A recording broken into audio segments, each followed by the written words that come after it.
without further ado, let's get going. Dennis, take it away. Great. Thank you very much, Tom. And welcome to the sky this month for August 2025. We'll take a look at what we have planned and carry on from there. All right. Thanks very much, Tom. And apologies again for technical difficulties. I've never had PowerPoint let me down that much, but I guess that is what happens sometimes. So the sky this month, looking at the period starting today, August 6th, going through till September 3rd. As usual, I'll start with the big picture where we are sort of in the big scheme of things. Talk about some highlights, some special events this month, suggest some targets, and then a couple of projects that I think may be worthwhile for people to engage in. And at the end there, I'm going to ask questions, but also suggestions. So if anyone is aware of anything that I don't cover during the presentation, by all means, jump in on the chat and remind us all of some other good things that we can enjoy as the summer sky is at its best this time of year. So the big picture, first of all, so we have a couple of planetary clumps going on here in the night sky. So this is our overview of the night sky from the northern hemisphere. This is the sun when it sets. This is the sun when it rises. And you can see here that we have one clump, which is Saturn and Neptune, which are very, very close right now. In fact, in the same binocular field of view, and you can easily jump from Saturn to Neptune and back again by spotting Saturn. So it's never been easier to find that dim outer planet than it is right now, and it's roughly directly below Saturn at this time. So that's the one clump. The other big clump is Jupiter, Venus, and Mercury in the early morning sky, and we'll talk a lot more about that later on. Uranus is pulling ahead of Neptune in their slow dance here. So it's in the early morning sky. It's close to the Hyades. So later in the fall and winter, we'll be talking about how close Uranus is to the Pleiades. But right now, that's pretty early in the morning, and so probably unobservable for most of us. And then Mars is still visible in the evening sky. Mars itself is pretty small and telescopically not very interesting, but you can definitely spot it. It's relatively close to the bright star Spica, so you can use that as a way to find it. But it's heading into the evening twilight. At this time of year, as the nights are getting longer, the evening twilight is a bit extended each night. So there's a bit of a race between Mars getting closer and closer to the sun and our evenings getting longer and longer. So it will be visible for about the next couple of months or so, give or take. And then, of course, right down in the south, especially as the sun rises, we have all the fun constellations that make up the summer sky. So let's take a deeper look now. So in terms of the time, so we're heading towards the equinox, which is around September 20th, 21st. And at this time of year, things are starting to accelerate. So around the June, we had long days, short nights, and things didn't change very fast, but now it's starting to pick up. So right now, astronomical twilight, which is when things really get dark outside, starts in the evening and goes till 5 in the morning. The night is about 6.5 hours long. We're losing about 2.5 minutes of daylight a day. But by September 3rd, for the next sky this month, astronomical twilight will be full a bit further. I think that should say 8:30 p.m. And the night length will be 7.5 hours. So quite a bit of a change there. And we'll be losing 3 minutes of daylight a day, gaining a full hour of time for astronomy, which is kind of nice. Just in terms of visually seeing this, you can see here from the sun graph, which is timeanddate.com. You can see how the astronomical twilight period is sort of moved up as we get into August, September versus where we were at the solstice. So small rate of change here, much faster rate of change in September, and at maximum is maximizes around this time and then slows down again as we get towards the end of the year. So the planets this month, so we covered this a little bit on the big picture, but Mercury is coming into visibility starting in mid to late August. So this is a fair apparition in the morning sky, and so Mercury will be pretty magnitude. So if you've got a nice clear horizon, you'll be able to see Mercury fairly easily starting around the 20th of August. The big, beautiful opportunity, though, is Venus and Jupiter. So there's going to be an excellent conjunction Tuesday, August the 12th, and they'll be less than a degree apart. That happens to be the same night as the Perseid meteor shower, so you can add staying up late and into the morning to see Venus and Jupiter as part of your Perseid plans. Saturn and Neptune, they're in conjunction right now, rising around midnight. They're reaching off 21st, so that's when they'll be closest to the Earth, brightest and easiest to spot. But definitely really close to that now. It's not that much further before they'll be right there. Anyway, in terms of the moon, we're heading right into sort of a bad full moon weekend. You can see here, this is the moon phase for the Perseids. So the Perseids are going to be really fighting this moon all night long, and it's going to wash out the Perseids pretty thoroughly this year, unfortunately. You can but the important thing is to look away from the moon. So the moon, when it's that bright, will kind of wash out a large swath of the sky towards the south. So what you want to do is basically turn your back on the moon and look towards the north and west to get to see the darkest part of the sky, and watch for the Perseids that will be passing through there, rather than trying to fight the moon because it's a bit of a losing battle at this time of the year. Next lunar eclipse that'll be visible from Toronto is March 3rd next year. So we'll leave that for another sky this month, but there's no other visible lunar activity. There is a lunar eclipse coming up on September 7th, but that one is actually going to be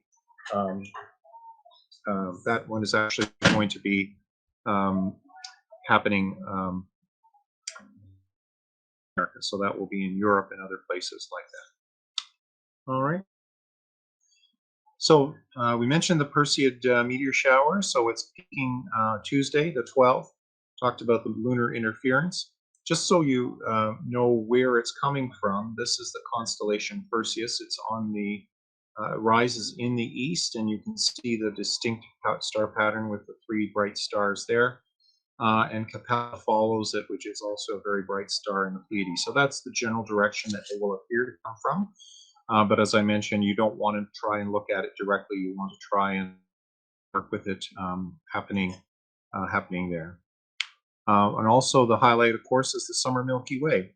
So lunar interference that I was talking about early this month is also going to be interfering with the summer Milky Way, washing it out and making it very, very difficult to see. The best time to see the Milky Way is going to start around the 17th.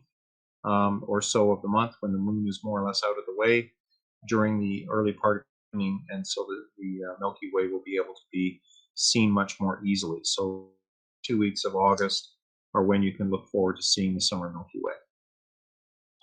There's another highlight this month is a shadow transit of Titan. So we have another one coming up, which is Tuesday, August the 19th. This is a simulation from the sky, showing Titan here and its shadow on Saturn as a dot. So that begin around 2 in the morning, reaching the midpoint of Saturn around 4 o'clock, and then ending right around sunrise around 6 a.m. I think, as others have mentioned, these transit series only occur when the edge on to us, so that the shadows of Saturn's moons will actually cast on the planet. And the last 3 opportunities for this particular apparition will occur in September and October, and then they will be done for another 15 years or so. One of the cool things is that one of our members, where did it go? Hang on a second here. under the topic on our here is Titan shadow transits. Um, uh, Nish caught the transit with his telescope and created a video of it, which is really nice. So this is C8 at high magnification, and it's pretty obvious. You can see the transit just scooching along there. It's a bit low. It's expected later in August, but this is a terrific video here. And one of the things that's interesting, if you compare that with the video or the view from the sky's shadow is kind of not artificial in the sense that it doesn't really represent the way it looks. What it looks like is quite a much bigger dark spot on Saturn. So congratulations on that excellent picture. And you can also see again the rings are very close to edge onto us. They're just starting to open up again as it goes into that next part of its orbit around the sun. So encourage everyone to get on the discourse forum. It's a benefit of membership. You just have to log into the RAC Toronto website and click on forum, and you can get involved with conversations and information that's related to the center. All right, moving right along. There's also another event which is I call the morning traffic. So we're expecting to see kind of all of these participants being joined by the waning crescent moon between August 19th and the 21st. So they're still up there, not as close as they will be on the 12th. Be heading back towards the sun as it goes towards superior conjunction. Mercury will be rising, and crescent moon will be coming down as it comes there, plus the bright side stars of Gemini. So just to give you an idea of what that would look like, I need to launch another app. My apologies.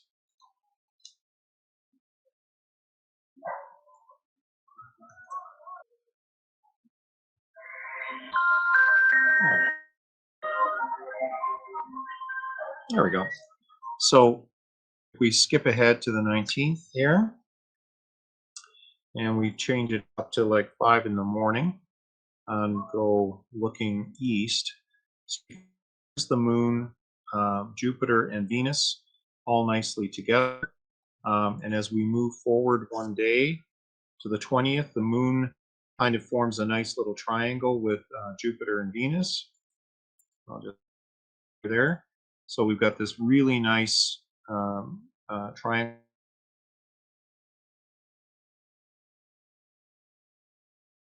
But it seems like trying to show you that live with the planetarium software is not a good idea, so we're not going to do that again.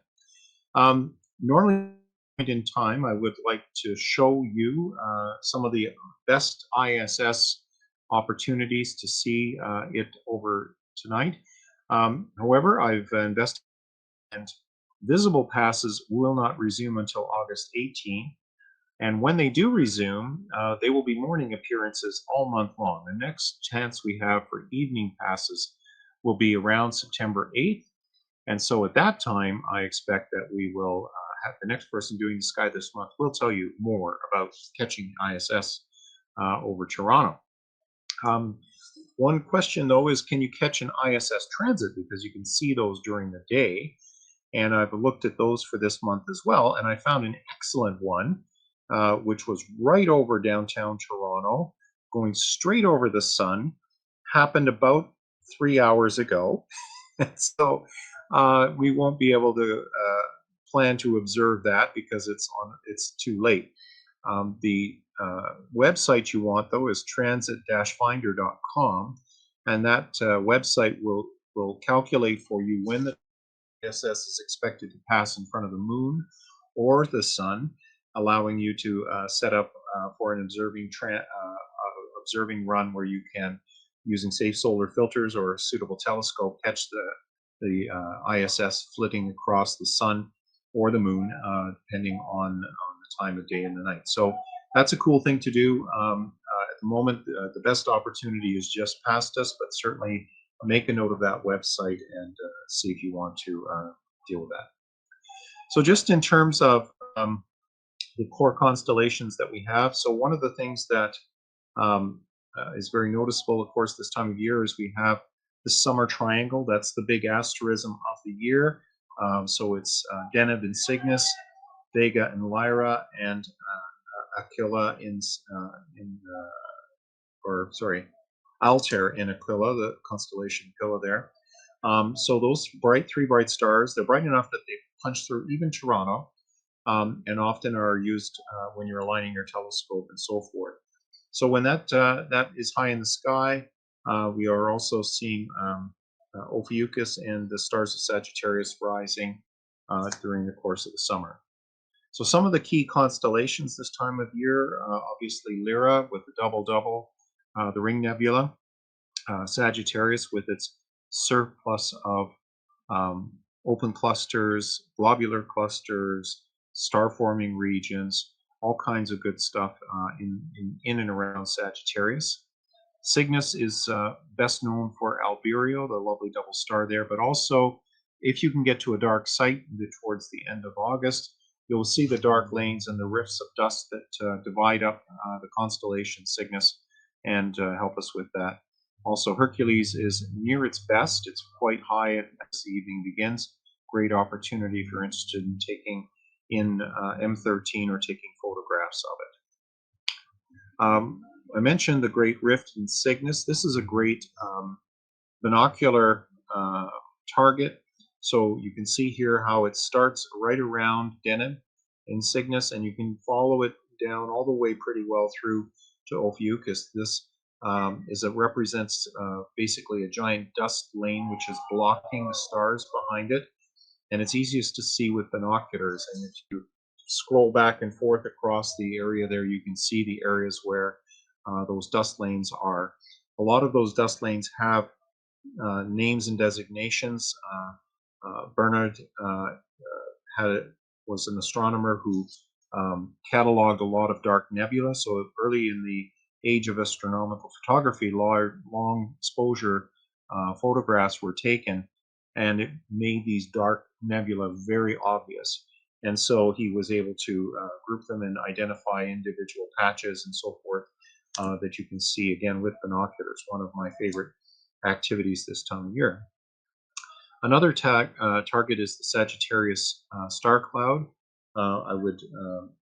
This is basically a window through the dust of the Milky Way. So in the sense that we talk here about the Great Rift is representing a large dust rift there, M24 is actually a little window that allows us to actually see through all that dust to another spiral arm of the galaxy. And when you're looking at stars in there, you're looking to stars up to 15,000 light years away, which is pretty cool.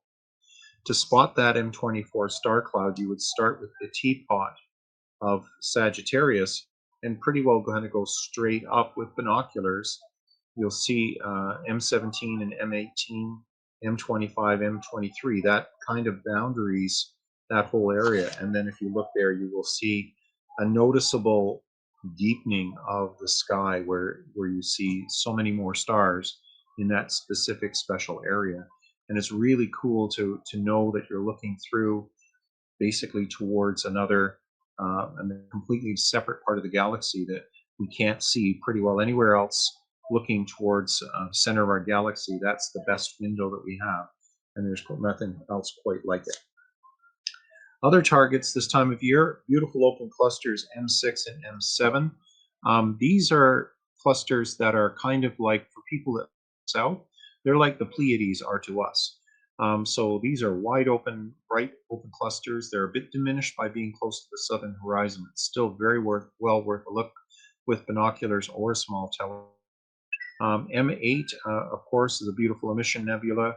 Lots of great globular clusters available this time of year as well. Like going back here, you can see M23, M25, M22, and M21. All of these are globular clusters that you can take in open. Don't forget M9, all within a very easy reach of the Sagittarius. One of my favorite areas to look at through the sky. Another target that everyone should be continuing to keep an eye on is T Corona Borealis. This is an extreme variable star, which has been expected to go boom in the near future now for almost 18 months, 24 months. So it's still quite possible that it could go into outburst. It's starting to set. It's still pretty high as the sunset, so it's worth keeping an eye on it. And what you're looking for, Corona Borealis forms this C shape, or it's kind of like a little crown or a tiara shape. And what you're looking for is a bright star that would appear kind of off the side here, and that's T Corona Borealis.